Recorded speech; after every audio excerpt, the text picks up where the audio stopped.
입니다. 10절입니다. 시작. 각각 은사를 받은 대로 하나님의 여러 가지 은혜를 맡은 선한 청지기 같이 서로 봉사하라. 만일 누가 말하려면 하나님의 말씀을 하는 것 같이 하고 누가 봉사하려면 하나님이 공급하시는 힘으로 하는 것 같이 하라. 이는 범사에 예수 그리스도로 말미암아 하나님이 영광을 받으시게 하려 함이니 그에게 영광과 권능이 세세에 무궁하도록 있느니라. 아멘. 베드로 사도는 베드로전서를 써내려가면서 교회에 있는 그 구성원들에게 마지막이 가까웠다라고 우리에게 경고합니다. 7절에 만물의 마지막이 가까웠으니 그러므로 너희는 정신을 차리고 근신하여 어떻게 하라? 기도하라.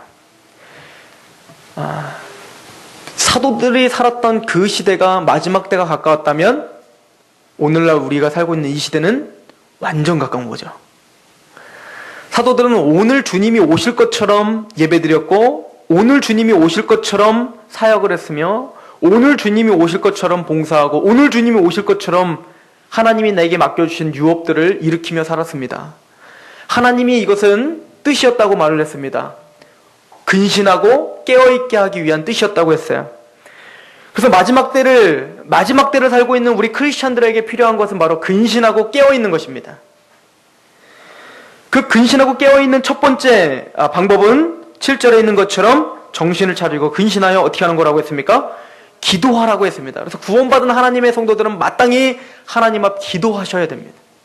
기도하지 않으면 영혼이 자꾸 죽어갑니다. 지옥에 간다는 얘기가 아니에요. 내 영혼이 자꾸 메말라갑니다. 기도하지 않으면 죄에 대한 무감각성이 생깁니다. 끊임없이 기도하고 하나님 앞에 죄를 회개할 때 하나님 앞에 더 거룩해지는 갈망함이 생깁니다. 그렇지 않고 그냥 다 놔버리면 우리는 어느샌가 무감각한 마음에 굳어져 버리고 습관이 돼버린단 말입니다. 그리고 8절에 마지막 때를 살아가고 있는 두 번째 특징은 무엇보다도 뜨겁게 서로 사랑할지니 사랑은 허다한 죄를 덮는다고 했습니다. 성도들 간에 사랑하라고 했습니다. 그 사랑의 구체적인 덕목은 용서입니다. 오늘이 마지막인 것처럼 용서하는 거예요. 오늘이 만약 마지막 날인 것처럼 살면 용서 못할 게 어디 있습니까? 그리고는 세 번째 9절에 원망 없이 서로 대접하라 라고 했어요. 교회를 우리 성도들을 향해서 서로 대접하라. 그리고 저번 주에 문을 여시라고 했습니다. 그죠? 그리고 오늘 그 말씀과 이어집니다. 10절에 각각 은사를 받은 대로 하나님의 여러 가지 은혜를 맡은 선한 청지기 같이 서로 어떻게 하라? 봉사하라. 마지막 때를 살아가고 있는 우리들은 기도하며 하나님과의 관계를 유지하고 이제는 상대방을 향해서 용서하고 서로 대접하고 구체적으로는 하나님이 각자에게 주신 은사가 있습니다. 나는 은사 없는 것 같은데요? 아니요, 있어요. 없다고 생각하시는 분들은 조용히 사무실로 찾아오시기 바랍니다. 제가 은사 하나씩 다 말씀드릴 테니까. 어떤 은사가 있는지 제가 다 말씀드릴 수 있어요. 나 은사 없는데요? 그런 분 없는 겁니다. 다 있습니다. 제가 우리 성도님들을 바라볼 때 각자마다 정말 독특하게 하나님이 창조하시고 정말 독특하게 하나님이 은사를 주셨어요.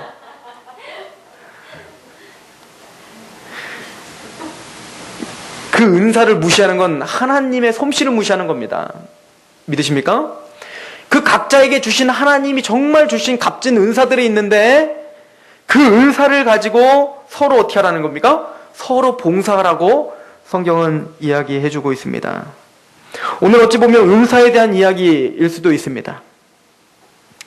고린도전서 12장, 로마서 12장, 에베소서 4장 은사가 강력하게 쓰여있는 장 세 가지를 제가 말씀드린 겁니다. 고린도전서 12장, 로마서 12장, 에베소서 4장 이 세 가지 이 성경 세 장을 가지고 제가 은사에 대한 이야기를 모두를 할 수는 없지만 하나님께서 우리에게 각자 주신 그 은사들을 왜 주셨는지 또 은사들의 어떤 형태들의 은사를 주셨는지 그래서 우리가 마지막 때를 살아가는 사람이 이 은사를 가지고 어떻게 활용하는 것이 하나님을 기쁘시게 하는 것이며 하나님의 원리인지 우리가 오늘 그것을 상고해 보고자 합니다. 첫 번째는 고린도전서 12장 4절부터 11절에 보면 은사를 누가 나눠준다고 써있냐면 성령님께서 그의 뜻에 따라 은사를 나눠준다고 했습니다. 누구의 뜻대로 은사를 나눠주신다고요? 성령님의 뜻대로 여러분들에게 은사를 나눠주신 분은 바로 성령님이에요. 그래서 은사하면 바로 누가 떠올라요? 성령님이 떠오르죠. 성령님은 우리에게 은사를 나눠주시는 분입니다. 그렇다고 성령님만 은사를 나눠주실까요? 그렇지 않아요. 여러분들 가장 중요한 사역들, 중대한 사역들은 다 성부, 성자, 성령 하나님이 함께 하세요. 예를 들어 창조사역, 우리는 보통 누가 했다고 생각합니까? 성부 하나님이 하셨구나 이렇게 생각하지만 성경은 성자 예수님도 창조자라고 요한복음 골로새서 그렇게 이야기를 합니다. 성령님은 노셨어요? 성령님은 창세기 1장에 보면 뭐라고 써 있습니까? 수면에 여호와의 신이 운행했죠. 즉 성령님이 그 창조사역을 함께 하셨단 말이에요. 그럼 여러분들에게 가장 중요한 구원은 누가 하셨습니까? 우리가 보통 예수님이 하셨다고 우리는 생각하잖아요. 맞아요. 예수님이 십자가의 죽으심으로 우리가 구원받았는데 그것 또한 누구의 사역입니까? 성부, 성자, 성령 하나님의 사역이라고 에베소서에 말하고 있죠. 성부 하나님은 우리를 계획하시고 택하셨어요. 그리고 성자 예수님은 우리를 위해서 십자가에 죽으셨습니다. 그리고 성령님이 그 구원을 우리 마음에 믿어지게 하시고 인쳐주시고 기업의 보증이 되어주십니다. 믿으십니까?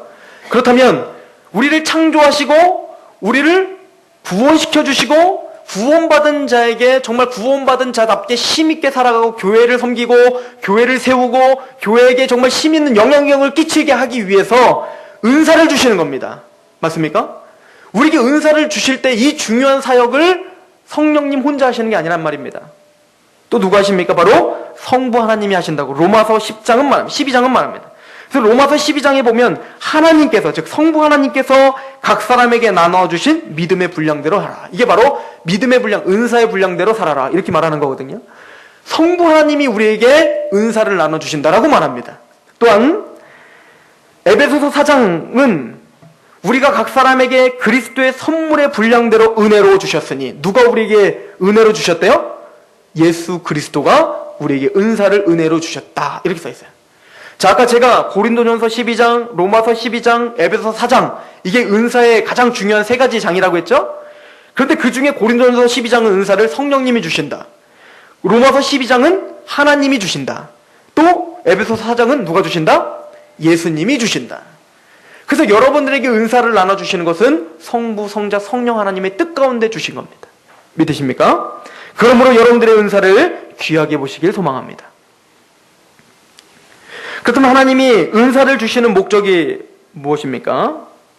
우리 고린도전서 12장을 보도록 하겠습니다. 그 은사장 중에 첫 번째 고린도전서 12장 24절부터 한번 보도록 할게요. 고린도전서 12장 24절부터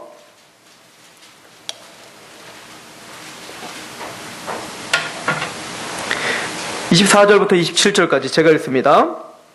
우리의 아름다운 지체는 그럴 필요가 없느니라. 오직 하나님이 몸을 고르게 하여 부족한 지체에게 귀중함을 더하사 몸 가운데서 분쟁이 없고 오직 여러 지체가 서로 같이 돌보게 하셨느니라. 만일 한 지체가 고통을 받으면 모든 지체가 함께 고통을 받고 한 지체가 영광을 얻으면 모든 지체가 함께 즐거워하느니라. 너희는 그리스도의 몸이요 지체의 각 부분이라. 우리 교회를 뭐로 표현하고 있습니까? 몸으로 표현하죠. 그래서 하나님이 우리 교회, 여러분들 지금 앉아있지만 지금 따로따로 다른 곳에 살고 다른 생각을 하며 계시지만 하나님이 보시기에 여러분들을 한 몸으로 보신다는 거예요. 그래서 교회, 우리가 교회에 있다라고 하는 것은 단순히 예배만 드린다고 교인이 아니에요. 반드시 몸에 어떻게 있어야 돼요? 붙어 있어야 돼요. 교제가 일어나야 됩니다. 그 교회에서 한 몸이 되셔야 된다는 얘기입니다. 그럼 그 몸이라는 건 뭐냐면 따로 떨어져 있는 게 아니에요. 붙어서 어떻게 해요? 팔이 아프면 팔만 아픈 게 아니라 어디 아파요? 전체가 다 아픈 것처럼 막 그렇게 힘들잖아요. 그런 것처럼 우리 지체 한 명이 아프면 누가 아파요? 우리 성도들이 같이 아픈 거예요. 이게 하나님이 요구하시는 온전한 지체예요. 이게 교인입니다. 이게 성도란 얘기입니다. 그런데 팔의 일이 다르고 다리의 일이 다르고 눈의 일이 다른 것처럼 눈이 자기가 걷겠다고 하면 되겠습니까? 얼마나 웃기겠습니까? 그런 것처럼 지체는 각각 하는 일들이 다른 거예요. 그런 것처럼 교회를 몸으로 불러주시고 하나님은 은사를 각각 다르게 주신다는 얘기입니다. 그래서 은사를 할 때 은사를 받으라고 강요하면 안 됩니다. 하나님의 성령님의 뜻대로, 예수님의 뜻대로, 하나님의 뜻대로, 하나님의 뜻에 맞게 은사는 주시는 거예요. 은사를 내가 강요해서 획일적으로 모두가 다 은사를 받는 게, 그 흔한 방언조차도 고린도전서에 뭐라고 합니까? 다 방언하는 자가 아니요, 다 예언하는 자가 아니요, 방언도 획일적으로 받는 게 아닙니다. 주시면 받는 거고 아니면 많은 거예요. 방언 말고 다른 신령한 은사들을 주십니다. 믿으십니까? 그러므로 하나님이 첫 번째는 성부, 성자, 성령 하나님 나에게 주신 은사를 인정하시고, 그리고 우리가 뭡니까? 그 은사를 가지고 활용하는 것은 서로 연합시키려고 하는 겁니다. 자, 이런 얘기를 하는데 여러분들이 성경을 해석하는 그 실력들이 다 저같이 되길 소망합니까? 별로 안 부러우십니까? 그렇게 되면 어떻게 될까요? 그렇게 되면 어떻게 될까요? 한 목사님에 의해서 한 떡을 떼고 한 사역자에 의해서 같이 실력 있는 목회자가 성경을 해석해주고 그걸로 같이 공감하고 그걸로 하나가 되고 일주일 동안 같이 살면 좋겠는데, 만약에 여러 성도들이 다 목사님이 되셔갖고 이 견해가 맞아 저 견해가 맞아 그러면서 막 서로 막 따지고 들고 그러면 교회가 교회답겠습니까? 그래서 어느 정도 미련하게 만들어 주신 거예요. 그래서 너무 감사하게, 분명히 저는 몇 달 전에 설교한 내용인데 설교하면 다 새로 듣는 것 같이 그렇게 은혜로운 마음으로 여기 앉아 계시지 않습니까? 물론 어느 정도 우리는 성경을 해석할 수 있는 능력이 있으셔야 됩니다. 성경은 여러분들이 해석할 수 있게 충분히 쓰여져 있습니다. 믿으십니까? 카톨릭처럼 사역자, 즉 사제들만 성경을 해석할 수 있는 그런 특별한 존재라고 우리는 믿지 않습니다. 저나 여러분이나 성령님의 조명하심에 의해서 성경을 충분히 해석할 수 있습니다. 그러나 그렇게 동일하게 성경을 사모하게 해석해야 되지만, 그러나 독특하게 은사를 주신 사람들이 있어요. 그죠? 저도 제가 책을 읽다 보면요, 아니 이분은 도대체 성경 어떻게 이렇게 볼 수 있지? 이렇게 감격스러운 저의 스승들이 많이 있단 말입니다. 실제적인 제가 섬기는 목사님이랄지, 아니면 또 여러 기라성 같은 이 신앙 서적을 통해서 그 수많은 목사님들을 통해서 이야, 정말 하나님이 은사를 주셨다라고 감탄할 수밖에 없는 분들이 있더라는 거야. 그분들을 통해서 뭡니까? 저의 부족함을 깨닫고 또 저의 결핍을 채우면서 어떻게 해요? 저는 그분이 필요한 겁니다. 마찬가지로 우리는 다 찬양할 수 있어요. 다 찬양하셔야 됩니다. 다 아름다운 하나님 앞에 찬양, 음정 박자가 틀리더라도 우리의 찬양을 하나님이 받으십니다. 믿으십니까? 그래서 누구나 다 찬양합니다.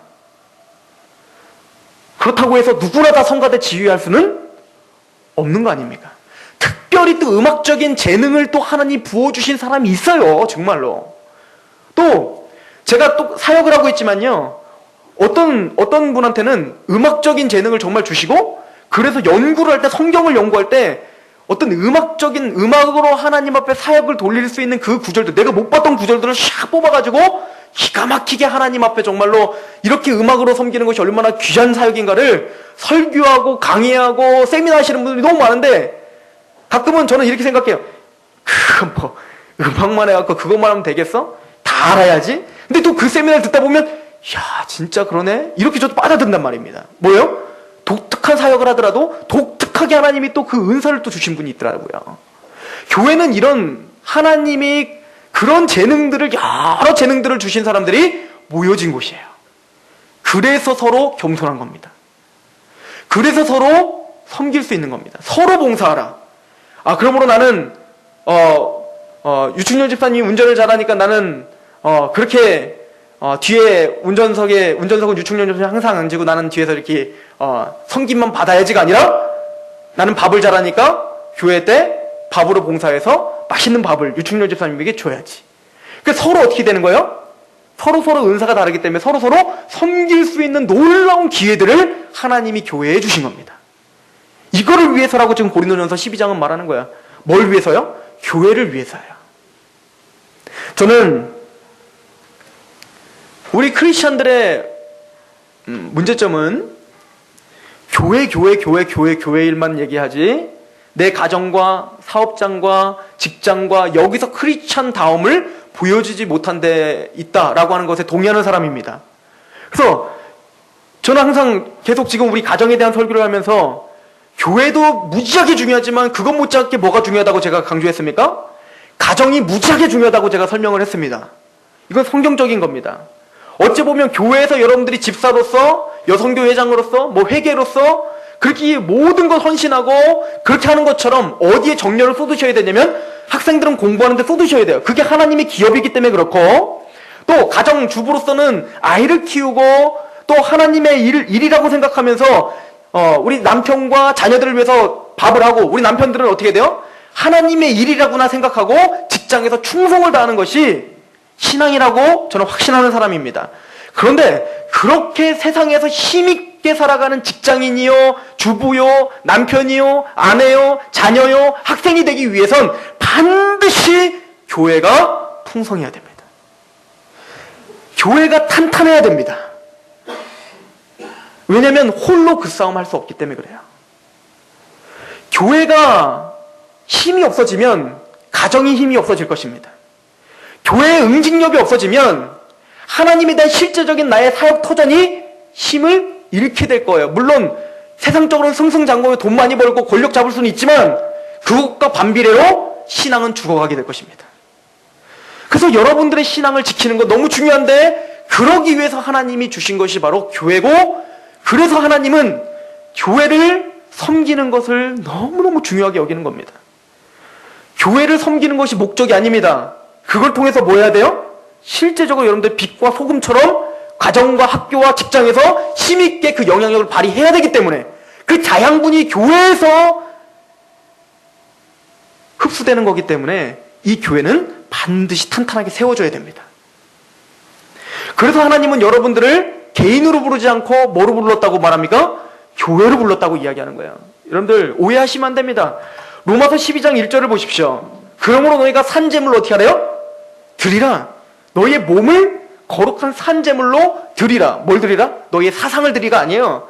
너희 생각을 드리라. 마음을 드리라 아니에요. 그건 기본적으로 드려야 되고 뭘 드리라? 몸을 드리라는 거예요. 몸. 그래서 우리는 몸을 헌신하면서 몸을 쳐 복종하면서 예배를 드리고 몸을 쳐 복종하면서 하나님의 말씀대로 살으려고 내 삶을 산제물로 드리는 것, 이것이 구원받은 사람의 특징이라고 말하고 있죠. 그래서 로마서 12장 2절에는 너희는 이 세대를 본받지 말고 어떻게 하랍니까? 주님의 뜻이 무엇인가? 분별하라고 말합니다. 이 분별할 수 있는 능력이 어디서 생깁니까? 교회에서 생기는 거예요. 이 세대를 본받지 않기 위해선 어디서 제대로 된 교육이 일어나야 돼요? 교회에서 제대로 된 교육이 일어나야 돼요. 그래서 교회는 훈련소입니다. 그래서 교회는 무엇보다 중요합니다. 그래서 보세요. 로마서 12장에 거룩한 산제물로 드리라라고 하고요. 그리고는 2절에 이 세대를 본받지 말라고 경고하시고 그리고는 그 구체적인 방법들을 나열하기 시작합니다. 그래서 거기 보면 너를 핍박하는 자에게 그를 위해서 축복하고 뭐 이런 구체적인 방법들이 나오는데 산제물로 드리는 가장 구체적인 방법들이 나오는데 그 방법들 중에 가장 우선시되는 게 뭐냐면 바로 아까 제가 로마서 12장이 무슨 장이라고 했어요? 은사장이라고 했죠. 그래서 12장 3절부터 뭐가 나오냐면 너희의 은사로 교회에 봉사하라 이렇게 말하고 있는 거예요. 왜냐하면 그렇게 교회가 세워져야 여러분들의 신앙과 가정이 세워집니다. 신앙적으로. 이게 하나님의 원리예요. 교회가 힘이 빠져버리고 교회의 말씀이 힘이 잃어버리고 교회의 교제가 사그라들면 영적 침체가 옵니다. 그리고 우리 가정과 직장과 학교에서 하나님의 뜻을 분별하지 못하게 되고 세상의 풍조대로 그냥 살아가게 됩니다. 그러다 보면 자연스럽게 지금은 더 편한 것 같고 지금은 더 유리한 것 같으나 최종적으로는 실패하는 신앙인이 될 것입니다. 이것이 하나님이 우리에게 주신 원리입니다. 로마서 12장을 보십시오. 로마서 12장 3절부터 이렇게 이야기하고 있지 않습니까?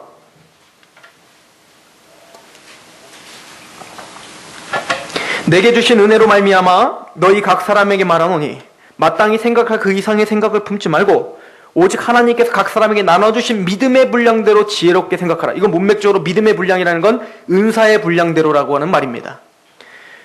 즉 지혜롭게 은사를 주신 대로 생각하라는 거예요. 하나님이 다 뜻이 있어서 은사를 그렇게 주신 거예요. 때로는 우리가 그렇게 하죠. 나도 저렇게 가르치는 자리에 있었으면, 나도 저렇게 좀 성가대 지휘할 수 있는 은사를 주셔갖고 했으면. 남의 은사들을 보면서 부러워만 하고 있지 하나님이 나에게 주신 은사를 망각하고 있다면 그건 지혜롭게 생각하는 것이 아니죠. 그래서 믿음의 분량대로 지혜롭게, 즉 은사를 주신 대로 지혜롭게 생각하라는 겁니다. 그리고 4절에 우리가 한 몸에 많은 지체를 가졌으나 모든 지체가 같은 기능을 가진 것이 아니니 이와 같이 우리 많은 사람이 그리스도 안에서 한 몸이 되어 서로 지체가 되었느니라. 우리에게 주신 은혜대로 받은 은사가 각각 다르니 믿으십니까? 각각 받은 은사가 어때요? 달라요. 여러분들에게 주신 은사들이 서로 다르단 말입니다. 그래서 서로 지금 로마서 12장에 너희가 산 제물로 드리기 원하는데 그 첫 번째 터전이 어디여야 된다는 거예요? 교회 안에 자기의 은사로 적극적으로 활용하여 교회를 세우라. 이것이 성경의 명령입니다. 에베소서를 한번 보십시오. 우리 에베소서, 우리 은사장이라고 하는 장을 보겠습니다. 에베소서 4장. 여기도 동일한 이야기를 하고 있죠. 4장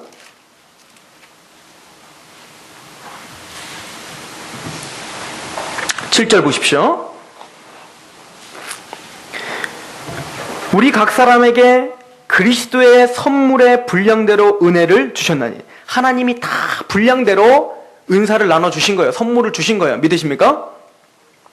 그러므로 이르기를 그가 위로 올라가실 때 사로잡힌 자들을 사로잡았고 사람들에게 선물을 주셨다 하였도다. 올라가셨다 한즉 땅 아래 낮은 곳으로 내리셨던 것이 아니면 무엇이냐. 내리셨던 그가 곧 모든 하늘 위에 오르신 자니 이는 만물을 충만하게 하려 하심이라. 잘 생각해 보십시오. 예수님께서 이 땅에서 십자가에 죽으시고 부활하시고 승천하셨습니다. 오르셨지요? 그리고 다시 이 땅에 어떻게 오실 거예요? 다시 오실 겁니다. 뭐 하려고? 지금 어그러진 이 세상을 완성시키시기 위해서 오실 거예요. 지금 우리는 병든 세상에 살아요. 우리의 생각이 병들었고 우리 마음이 병들었고 우리 사회가 다 병들었잖아요. 여러분들 이 사회가 완벽하게 고쳐질 수 있다고 생각하십니까? 제가 보면 불가능합니다. 그렇다면 이게 언제 하나님의 뜻대로 온전히 완성된다는 거예요? 예수님의 재림 때 그게 완성된다는 겁니다. 그리고는 성경에 이렇게 말을 합니다. 11절에 보면 그가 어떤 사람들은 사도로, 어떤 사람은 선지자로, 어떤 사람들은 복음을 전하는 자로, 어떤 사람은 목사와 교사로 삼으니 각각 지위들이 달라요. 하나님이 각각 섬기게 하는 교회 안에서 섬기게 하는 직책들이 다르게 일부러 그렇게 하셨다는 거예요. 은사가 다르니까. 이는 성도를 온전하게 하여 봉사의 일을 하게 하며 그리스도의 몸을 어떻게 하게 하심이라? 세우려 하심이라. 즉 교회를 세워야 돼요. 적극적으로 그 교회를 세우는 일에 우리의 은사들을 활용해야 됩니다. 이게 하나님의 원리예요. 왜요? 13절 시작. 우리가 다 하나님의 아들을 믿는 것과 아는 일에 하나가 되어 온전한 사람을 이루어 그리스도의 장성한 분량이 충만한 데까지 이르리니 이는 우리가 이제부터 어린아이가 되지 아니하며 사람의 속임수와 간사한 유혹에 빠져 온갖 교훈의 풍조에 밀려 요동하지 않게 하기 위해서 교회가 세워져야 됩니다. 교회가 탄탄하게 세워지고 이 교회 안에서 서로 훈련을 하며 교육을 받으며 서로 만나서 교제를 할 때 여러분들은 간사한 유혹들과 세상의 풍조에 밀려 떠나가지 않는다는 거예요. 교회에서 떨어져서 나 혼자 생각하고 나 혼자 묵상하고 나 혼자 한다면 그 신앙은 약화될 수밖에 없습니다. 그리고 성경을 자기 멋대로 해석할 수밖에 없게 돼 있어요. 제일 무서운 사람들이 어떤 사람인지 아십니까? 난 예수님을 믿었습니다라고 말하고는 혼자 신앙생활을 하는 거야. 그리고는 교회에 나갈 이유가 뭐 있어? 구원받았는데. 구원받았으면 되는 거지. 굳이 교회 갈 이유가 뭐 있어? 이것은 성경을 반밖에 모르는 게 아니라 아예 모르는 겁니다. 우리를 복음으로 부르시고는 교회를 함께 세우도록 부르셨습니다. 그렇게 해야 여러분들 신앙이 세워져요. 여러분들이 유혹에 빠지지 않고 이단에 빠지지 않습니다. 그리고 15절 16절 보십시오. 시작. 오직 사랑 안에서 참된 것을 하여 범사에 그에게까지 자랄지라. 그는 머리니 곧 그리스도라. 그에게서 온몸이 각 마디를 통하여 도움을 받음으로 연결되고 결합되어 각 지체의 분량대로 역사하여 그 몸을 자라게 하며 사랑 안에 스스로 세우느니라.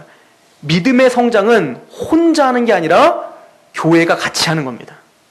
교회가 성장하고 교회가 더욱더 탄탄하게 성장하고 영양분을 많이 받으면 받을수록 야, 저 교회는 진짜 건강하더라 이러면 이럴수록 개인적인 신앙도 성장하는 거지. 교회는 완전히 말씀이랑 떠나고 교회는 완전히 그냥 막 세상적이랑 똑같은데 내 신앙만은 유지된다. 이거는 거짓말입니다. 왜냐하면 하나님은 교회를 통하여서 영양분이 흡수되고 그리고 그 영양분으로 성도는 자란다고 말하기 때문에 그렇습니다. 여러분들을 혼자 잘난 사람은 없는 거예요. 사역자인 저도 저 혼자 성장할 수 없는 겁니다. 여러분들과 함께 성장하는 거예요. 믿으십니까? 이게 교회입니다. 그래서 교회를 세우는 일에 충성을 다하는 겁니다. 모두가 다 사도겠느냐? 모두가 다 선지자겠느냐? 모두가 다 복음 전하는 자겠느냐? 각각 몸이 연결돼서 서로 봉사하며 교회를 세우면서 거기서 자양분이 흩어지고 같이 성장하는 것 아니냐? 이것만큼 저주가 어디 있어요? 머리와 키는 큰데 막 손이 막 요만해. 이거 상상이나 갑니까? 또 어떨 때는 팔 운동만 막 열심히 했더니 5살밖에 안 됐는데 팔은 막 한 20살 막 30살 막 되고 한쪽 팔만 막 이만해. 말통이 막 이만하고 이쪽은 막 빼빼 마르고 막 얼마나 웃기겠습니까? 근데 우리를 교회를 그렇게 생각한다는 거예요. 하나님이 교회를 몸이요 지체라고 설명한 데에는 다 이유가 있는 겁니다. 손이 도와줘야 돼요. 손이 손가락을 잡아야 되고요. 입은 그걸 씹어야 되고요. 그리고 이 위는 그것들을 다 소화시킬 능력이 있어야 되고요. 머리는 계속 지휘해야 돼요. 근데 머리는 누구십니까? 예수님이요. 예수님이 우리의 머리라는 건 뭡니까? 하나님의 말씀이 우리를 진두지휘해야 된다는 얘기입니다. 그러기 위해 여러분들 은사를 발견하는 건 너무 중요한 겁니다. 그리고 그 은사를 가지고 적극적으로 교회에 투자하시기 바랍니다. 마태복음 25장에 보면 달란트 비유가 나옵니다. 1달란트, 2달란트, 5달란트 받은 종이 나옵니다. 그 달란트 받은 우리는 너무나 잘 아는 내용 아닙니까? 다 2달란트, 4달란트, 5달란트, 10달란트까지 다 부풀렸는데 1달란트 받은 즉 그 달란트는 재능을 말하는 탤런트를 말하는 거고 은사를 말하는 거죠. 그 은사를 받은 1달란트 받은 사람들은 어떻게 한 거예요? 서로 비교만 한 거예요. 얘는 비교만 한 겁니다. 이거 갖고 뭐하냐. 쟤는 저렇게 2달란트, 5달란트 받았으니까 그런 거고 나는 1달란트니 이거 갖고 뭐 할 수 있겠냐. 그리고 어떻게 하면 그거를 묻어두고 값어치 없게 여겨버린 거죠. 게으르고 불순종하는 종이라고 악하고 게으른 종이라고 책망을 받습니다. 때로는 우리 마음 안에 이런 게 있을 수 있어요. 저 사람은 돈이 많으니까 나는 돈이 없으니까. 저 사람은 뭘 할 수 있으니까 나는 못하니까. 저 사람은 피아노를 치니까 난 못 치니까. 저 사람은 말씀 연구할 수 있는 어떤 시간과 어떤 그게 있고 나는 없으니까. 나는 이 성격이 좀 A형인데 쟤는 B형이니까. 뭐 이런 여러 가지를 가지고 계속 비교만 하지 하나님이 나에게 주신 은사는 무엇이며 그걸 가지고 그럼 이 교회를 위해서 무엇을 할 것인가는 전혀 생각하지 않고 묻어둬 버린다면 성경에서는 악하고 게으른 종이라고 말하고 있다는 사실이고 그리고 내어 쫓김이 있고 이르감이 있으라는 얘기는 구원과도 연관이 된다는 얘기예요. 이 얘기는 다 은사를 활용하지 않으면 구원받지 못한다는 얘기가 아니라 반대로 돌려서 구원을 받으면 우리는 종된 신앙이 아니라 무슨 신앙이라고 알고 있습니까? 아들된 신앙이에요. 아들된 신앙은 평강입니다. 내가 실수해도 우리 아버지는 어떻게 할 거라는 거 알아요? 용납하고 기뻐해 줄 걸 알아요. 때로는 하준이가 걷다가 넘어져도 어떻게 해요? 이놈의 새끼 뭐 이거 아직도 하는데 뭐 못 걸어? 윽박 지르지 않죠? 어떻게 하죠? 괜찮아, 자 일어나. 이게 부모인 것처럼 하나님이 때로는 내가 은사를 가지고 활용해서 뭔가 교회에서 하다가 실패할 수도 있죠. 또 그것 때문에 혹시 나는 정말로 마음을 다해서 정말 은사를 다해서 섬기려고 했는데 그것 때문에 실족당하는 일도 있을 수도 있어요. 그렇겠죠? 그거 두려워서 은사를 감춘다면 그것은 하나님을 아버지라 모시고 사는 사람의 태도가 아니라는 거죠. 하나님을 아버지라 믿고 그 한 달란트 받은 사람의 태도에는 어떤 태도가 있었죠? 우리 좋은 굉장히 괴팍하고 악한 그런 주인이라 내가 혹시 실수 조금만 하더라도 날 당장이라도 막 뭐라고 하고 막 그거 돈 다 내놓으라고 하고 막 있는 것도 다 뺏어가고 막 이럴 줄 알고 겁나서 내가 못했습니다. 지금 우리가 은사를 감추고 그것을 실수할까봐 내비둔다면 꼭 하나님을 그렇게 섬기고 있는 것과 같은 거예요. 하나님은 작거나 크거나 그걸 가지고 활용하기를 소망합니다. 작은 것에 충성된 자가 큰 것에도 충성할 수 있다. 이것이 성경의 가르침입니다. 하나님 반드시 결산하실 겁니다. 너는 몇 개나 남겼느냐?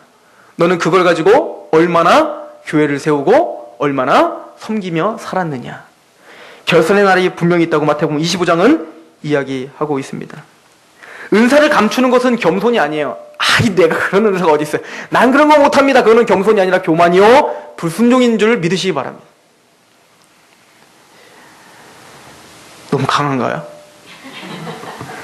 얘기하다 보니 좀 어쩔 수 없어요. 성경이 그렇게 써 있어요. 오늘 본문을 한번 보십시오. 베드로전서 4장을 보십시오.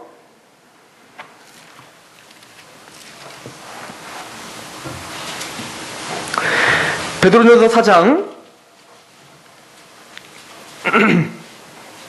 10절을 다시 한번 읽어보겠습니다. 시작. 각각 은사를 받은 대로 하나님의 여러 가지 은혜를 맡은 선한 청지기 같이 서로 봉사하며. 청지기입니다. 청지기는 뭐예요? 내가 주인이 아니에요. 청지기라는 건 뭐죠? 단지 주인의 것을 잠깐 맡은 거죠. 우리가 이 땅을 살아가면서 여러분들에게 은사들을 각자에게 주셨는데 좋은 성격을 주실 수도 있고요. 때로는 딱 부러지는 성격을 주실 수도 있고요. 때로는 막 불같은 성격을 주실 수도 있고요. 이게 다 부정적인 것 같지만요. 다 천사 같고 다 착하기만 하면 교회는 운영이 안 됩니다. 생각해 보세요. 막 죄짓고 그래도 뭐 그래도 좋고 이래도 좋고 저래도 좋고 이러면 규율이 생기겠습니까? 하나님의 말씀이 정말 값어치 있게 하나님 아버지 모든 사람들이 그 앞에 굴복할 수 있는 그런 경계심이 생기겠습니까? 또 때로는 막 강직해갖고 뭐 조금만 잘못하면 그럼 되겠어 막 이렇게 하는 사람들이 막 모여들면 그거 편안해서 교회 생활 하겠습니까? 복음은 듣고 구원받을 수 있겠습니까? 그러니까 이 교회는요 이 성격 저 성격 다 있어야 되는 거예요. 때로는 막 소심한 사람들이 있잖아요. 그 소심한 사람은 아무짝에나 쓸모없어요? 그럼 전 쓸모없는 사람이 되는 건데 소심한다고 해서 그것을 못 쓰는 게 아니에요. 여러분들 보세요. 바울의 성격은 불과 같습니다. 굉장히 불같은 성격이 있어갖고요. 마가가 선교를 딱 갔는데 선교지에서 이탈했단 말이에요. 그것 때문에 바울이 어때요? 다음에 마가를 데려오자. 웃기고 걔를 왜 데려가? 막 불같이 막 확 잘라버리잖아요. 근데 바나바는 어땠어요? 좋은 게 좋은 거지. 마가를 세워야지. 어떻게 그럴 수가 있어? 그래서 마가를 또 어떻게 해요? 그 바나바는 또 세우잖아요. 그렇다고 하나님이 누구 잘잘못을 따지고 너는 잘못했고 넌 잘했다 이거 말하지 않죠. 각자 그렇게 쓰신 거예요. 바울은 그 성격대로 정말 그렇게 쓰셨고요. 불같이 정말 그러니까 그런 수많은 개척들을 개척 정신을 가지고 그렇게 한 거 아닙니까? 만약에 그렇게 막 다 좋은 게 좋은 거지 하면서 어떻게 그렇게 큰일을 합니까? 대신 바나바는 마가를 세우잖아요. 마가복음을 쓰게 하잖아요. 그럼 오념이 있는 사람이 있어야 되고 때로는 강직한 사람이 있어야죠. 또 때로는 선지자들도 보십시오. 아모스 같은 사람은 굉장히 강력한 사람입니다. 아모스 같은 사람은 막 농부였어요. 농부. 그래서 막 거칠어요 사람이.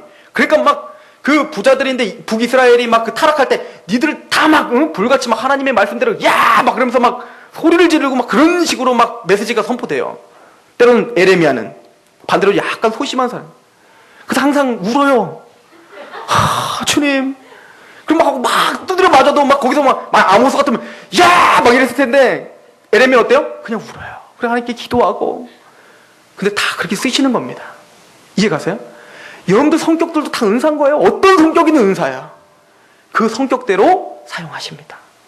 예를 들어 너무 소심하고 사람들 대인 깊이가 있는데 하나님 말씀을 깊이 있게 묵상할 수 있는 어떤 여유가 있는 사람들이 있잖아요. 그런 사람들은 책을 쓰든지 아니면 그것들을 차근차근 정리해서 뭐 할 수 있는 은사들이 있고요. 예를 들어 저 같은 경우는 일은 저지르는데 잘 정리는 못하니까 어떤 분들은 일은 못 저지르죠.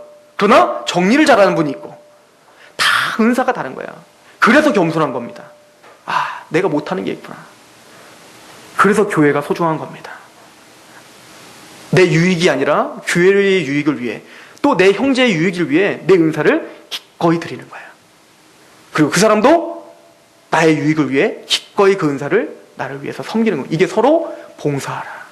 여러분들 은사가 있다면 숨기지 마시고 교회에서 활용하시기 바랍니다.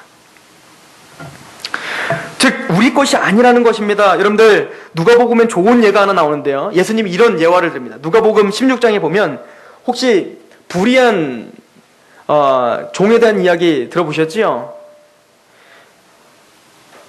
주인이 이렇게 돈을 맡겨놨더니만 다 지 개인적인 사비로 다 써버리고 공금을 횡령한 거예요. 그래서 이 주인이 너무 화가 나가지고 이제는 얘를 쫓아내고 얘를 징벌해야겠다라고 딱 마음을 굳힌 거죠. 근데 그것을 알아차린 그 약삭빠른 그 종이 어떻게 했죠? 불의한 종이 어떻게 했죠? 까짓거 내 돈도 아닌데.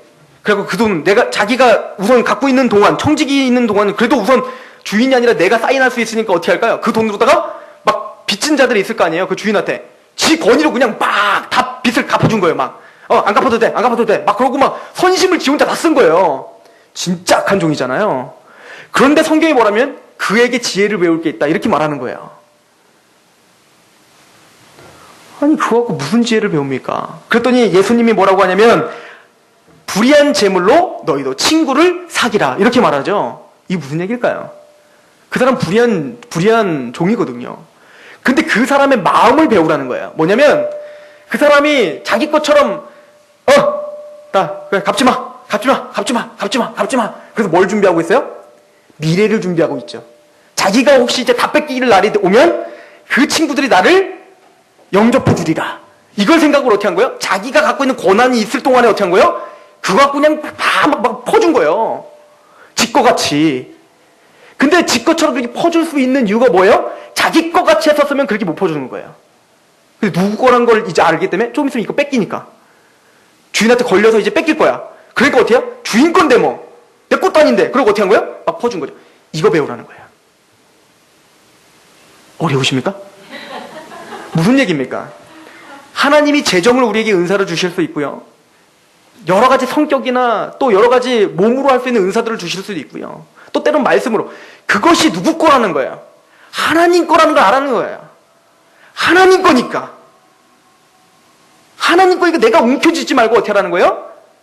미래를 준비하라는 그걸로. 돈 있으면 그 불의한 재물로다가 풀어가지고 뭘 사기라? 친구를 사기라. 요거 배우라는, 이 원리를 배우라는 겁니다. 여러분들에게 주신 그 은사들은 여러분께 아니라 하나님 거니까. 돈도 내 게 아니니까. 내 거 아니니까. 안 아깝잖아요. 지금 그 얘기를 하는 겁니다. 여러분들 은사 여러분께 아니라고요. 그리고 그 은사 다 뺏길 거예요. 은사들은 다 멈춥니다. 고린도서 13장에 보세요. 모든 은사는 다 끝납니다. 뭐만 영원해요? 사랑만 영원하다. 이게 고린도서 13장의 말이잖아요. 방언도 패하고 예언도 패하고 그러나 사랑은 영원하다. 사람이 영원한 거예요. 여러분들이 갖고 있는 부가 영원할 것 같습니까? 때로는 죽을 때까지 그 부를 갖고 있을 수 있겠죠. 그러나 죽으면 다 내려놓게 되어 있습니다. 하나님 다시 다 가져갈 거예요. 건강이 여러분 것 같습니까? 하나님 언젠가 다 가져갈 거예요. 건강을 은사로 갖고 있다면, 돈을 은사로 갖고 있다면, 내 재능을 은사로 갖고 있다면 다 하나님이 뺏어갈 걸 알고 있어요. 그렇다면 그걸로 친구를 사귀시기 바랍니다. 그걸로 사람을 섬기시기 바랍니다. 사랑을 베푸시기 바랍니다. 그걸로 미래를 준비하시기 바랍니다. 이게 지혜로운 종입니다. 거저 주십시오. 로마서 12장을 보시면 로마서 12장 은사에 대한 이야기를 쫙 하면서 그 결론을 이렇게 내립니다. 로마서 12장 9절부터 보시면요. 자, 8절부터 보면 혹 위로하는 자면 위로하는 일로, 구제하는 자면 성실함으로, 다스리는 자는 부지런함으로, 국률을 베푸는 자는 즐거움으로, 이렇게 여러 은사들이 있잖아요. 그러면 그렇게 그냥 주신 대로 해라. 그러면 그리고 9절에 사랑에는 거짓이 없나니 악을 미워하고 선에 속하라. 형제를 사랑하여 서로 우애하고 존경하기를 서로 먼저 하며 부지런하여 게으르지 말고 열심히 붓고 주를 섬기라. 소망 중에 즐거워하며 환난 중에 참으며 기도하며 항상 있으며 성도들의 쓸 것을 공급하며 손대접하기를 힘쓰라. 이게 다 은사와 뭐가 연결된 거예요? 손대접, 사랑, 그렇게 대접하라는 거예요. 하나님 내게 주신 대로 그렇게 교회에 봉사하라. 그리고는 로마서 12장을 보시면요, 은사에는 두 가지 종류가 있습니다. 말로 하는 은사와 행동으로 하는 은사가 있어요. 그래서 교회도요 딱 나눠져요. 말로 하는 직분이 있고요, 또 어떤 섬김으로 하는 직분이 있죠. 예를 들어 로마서 12장 6절부터 보시면 우리에게 주신 은혜대로 받은 은사가 각각 다르니 혹 예언이면 믿음의 분수대로, 혹 섬기는 일이면 섬기는 일로, 가르치는 자면 가르치는 일로, 혹 위로하는 자면 위로하는 일로. 위로, 가르침, 예언, 그리고 이런 것들은 다 뭘로 하는 거예요? 말로 하는 거죠. 즉 예언, 하나님 말씀을 전파하고, 그리고 가르치고, 교사처럼 성경 공부를 하거나 그렇게 가르치는 일, 그리고 위로하고, 찾아가서 말로 위로해주고, 따뜻한 말로 위로해주고, 이런 것이 뭡니까? 말로 하는 은사입니다. 그럼 반대로 섬기는 일, 그리고 8절에 구제하는 자는 성실함으로, 다스리는 자는 부지런함으로, 긍휼을 베푸는 자는, 이거 다 뭡니까? 긍휼을 가지고 섬김을 가지고, 이게 다 뭡니까? 몸으로 하는 봉사들을 말하죠. 그래서 교회는 두 가지로 딱 나눠져요. 말로 하는 은사와 몸으로 하는 은사가 있어요. 그게 무엇이든 하나님이 나에게 주신 은사대로 행하라. 이렇게 보시고 오늘 말씀을 보십시오. 베드로전서 4장. 그래서 은사에 대한 이야기를 하면서 베드로가 이렇게 정리를 하는 겁니다. 베드로전서 4장 11절입니다. 자, 한번 읽어보겠습니다. 선한 청지기같이 서로 봉사하라. 은사를 가지고 11절에 시작. 만일 누가 말하려면 하나님의 말을 하는 것 같이 하고, 누가 봉사하려면 하나님이 공급하시는 힘으로 하는 것 같이 하라. 이는 범사에 예수 그리스도로 말미암아 하나님이 영광을 받으시게 하려 함이니 그에게 영광과 권능이 세세에 무궁하도록 있느니라. 아멘. 여기 봤더니 그래서 두 가지 은사에 대한 이야기를 하는 겁니다. 누가 말하려면, 즉 말하는 은사를 있어서 가르치거나 목회자로 말씀을 전파하거나 때로는 위로하는 말을 잘하는 사람들 있잖아요. 어떤 사람은 말만 꺼내면 막 상처 주는 사람이 있고, 어떤 사람은 말하면 하여튼 막 마음이 녹아지고 막 그런 좀 사람을 세워주는, 또 그게 또 은사가 또 있어요. 그쵸? 모두가 다 이렇게 좀 잘해야 되는데 말의 은사가 또 있는 사람이 있어요. 말의 은사가 정말 없는 사람. 마음은 진짜 정말 천사 같고 정말 다 섬기고 싶어 하는데 그 말의 은사가 없었고 말만 하면 좀 내 마음과는 다른 어떤 그 현상들이 일어나는 사람들도 있거든요. 근데 자기 자신이 알아요. 난 말의 은사가 있다라고. 그럼 그렇게 말의 은사가 있는 사람은 어떻게 하라는 거예요? 하나님의 말씀을 하는 것 같이 하라. 이 얘기는 뭐죠? 오늘 자매님을 보니 하나님이 말씀하시는데 자매님 그렇게 하면 안 된대요. 이거 그렇게 말하라는 겁니까? 그거 아니에요. 오늘 기도해보니 하나님이 당신 회개하래, 이렇게 하나님이 말씀하는 것처럼 말하는 게 아니에요. 무슨 말을 하든 하나님의 말씀 앞에 진지하게 서 있으라는 얘기입니다. 함부로 말하지 말라는 거예요. 하나님의 말씀 앞에 점검하며 말하는 겁니다. 하나님의 말씀을 말하는 것처럼 말하는 거예요. 즉 함부로 내 생각과 내 감정대로 막 말하지 말라는 거예요. 말씀에 은사가 있는 사람들은 철저히 말씀을 연구하고 말씀에 입각해서 말씀을 드러내는 역할을 해야지, 말씀이 내 말을 도와주게 하지 말라는 거예요. 말을 하거든 하나님의 말씀과 같이 하라. 이거는 하나님의 말씀에 권위를 두고 그 말씀의 원리를 지극히 잘 연구해서 조심스럽게 말하라는 겁니다. 이해가십니까? 그래서 이제 야고보서에 말하잖아요. 다 선생되지 말라고. 선생들이 더 말에 실수가 많다고. 그래서 제가 제일 말에 실수가 많은 사람이잖아요. 그리고 몸으로 섬기는 봉사들이 있습니다. 그죠? 그럼 봉사를 하거든 어떻게 하래요? 하나님이 공급하시는 힘으로 하는 것 같이 하라. 이렇게 말하는 거예요. 내가 하는 것처럼 하지 말라는 거예요. 내가 하는 것처럼. 하나님이 다 은혜를 주신 거죠. 오늘 밥 너무 맛있는데요? 다 하나님이 다 그렇게 나에게 힘을 주신 거지요. 이거 어떻게 이렇게 잘 꾸몄어요? 다 하나님이. 꼭 말로가 아니더라도 그런 태도로 하라는 거예요. 그런 태도로. 하나님이 주셨으니까. 내가 왜 여기서 이거 왜 하고 있는 거야? 이런 마음이 자꾸 들 때 하나님이 주셨으니까. 하나님 나에게 이런 은혜를 주셨으니까. 하나님이 도와주시는 것처럼 하라. 여러분들, 그런 섬김이 우리에게 있길 소망합니다. 그렇게 되면 어떤 일이 벌어지는지 아십니까? 하나님의 영광을 받으시기에 하려 함이라. 말을 할 때 말의 은사가 있는 사람들이 교회 안에서 섬길 때 정말 진지하게 말씀을 드러내주고 말씀을 연구하고 정말 겸허하게 말씀 위에서 선포하고 또 위로할 때, 또 섬기는 사람이 자기가 잘나서 하는 것처럼이 아니라 정말 하나님이 주신 은혜대로 겸손하게 서로를 위해서 봉사하며 사랑할 때 하나님의 영광이 받으시기 때문에 그렇습니다. 하나님이 그걸 통해서 영광 받으신다는 겁니다. 마태복음 5장에 보면 너희는 빛과 소금이라, 빛은 너희가 착한 행실을 보여 너의 착한 행실을 통하여 하나님께 영광을 돌리게 하라. 우리가 그렇게 하나님 말씀 위에 서서 하나님이 주시는 은혜니까 그걸 알고 자기의 몸을 들여 교회를 봉사할 때 그 자체로도 하나님이 영광 받으시지만 그 착한 행실들을 통해서 주위에 있는 믿지 않는 사람들이 교회를 칭찬하게 될 것입니다. 그리고 우리 공동체를 부러워하게 될 것입니다. 그리고 하나님이 살아계시구나를 보게 될 줄로 믿습니다. 우리가 말로 하는 은사든 섬김을 하는 은사든 첫 번째, 하나님 앞에 하나님의 것으로 믿고 들으시며 원망과 시비가 없이 우리가 하나님 말씀 위에 또 하나님 주셨으니까 그 은혜를 아는 자답게, 복음을 아는 자답게 오늘 교회를 세우시고, 그래서 여러분들의 개인적인 성장과 우리 가정과 여러분들의 산업들이 함께 성장하는 복이 있길 소망합니다. 기도하겠습니다. 하나님, 우리가 먹든지 마시든지 무엇을 하든지 하나님의 영광을 위하여 살고 싶습니다. 우리 가정이 회복되고 영적으로 더욱더 강력하게 단단하게 반석을 깔고 힘있게 성장하길 소망합니다. 그러기 위해 아버지여, 우리를 홀로 싸우게 하지 않고 교회로 불러주시고 그 교회를 통하여서 서로 자기의 은사를 가지고 봉사할 수 있는 기회를 주셔서 감사합니다. 서로 은사를 갖고 섬기며 서로 봉사하며 겸손하게 하시고 또 내 옆에 있는 지체가 얼마나 필요한지를 서로 깨달아 감사할 수 있는 그런 감격이 우리 교회에게 있게 하여 주시고, 서로 사랑하며 말씀 위에 굳게 서서 정말 하나님께만 영광을 돌리는 그런 귀한 교회로 세워주시옵소서. 그렇게 하실 하나님을 찬양하며 예수 그리스도의 이름으로 감사하며 기도하옵나이다. 아멘.